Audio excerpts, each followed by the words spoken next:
মুশকিল এখন এই চমকের কথা বলা যাবে না। আমরা মনে করি ইলেকশন সুষ্ঠু নিরপেক্ষ হয়েছে এবং জনগণের প্রত্যাশা পূরণ হয়েছে। জনগণের নির্বাচিত প্রতিনিধিরা এখন ক্যাবিনেট করবে। সেই সরকার হবে জনগণের কাছে জবাবদিহি।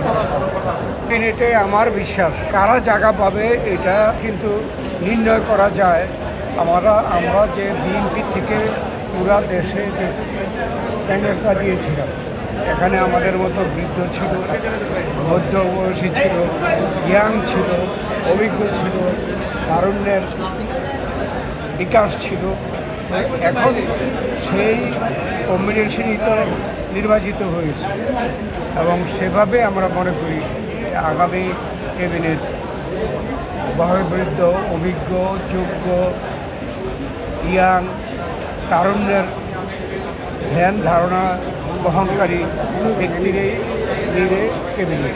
নতুনভাবে সব কিছু আমাদের চিন্তা ভাবনা করে করতে হবে, কারণ দীর্ঘ অপেক্ষা, দীর্ঘ প্রতীক্ষার পরে নির্বাচন। তা আমরা এই মুহূর্তে বিশ্বাস করি যে তারেক রহমানের মতো একজন শক্ত দেশপ্রেমিক রয়েছেন।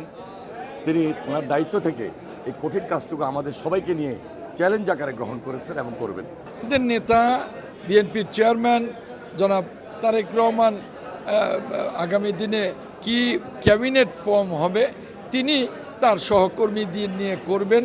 আমরা ওনার দিকেই তাকিয়ে আছি, ওনার উপরে সম্পূর্ণ আস্থাশীল হয়ে একটা যোগ্যতর ক্যাবিনেট উনি ফর্ম করবেন।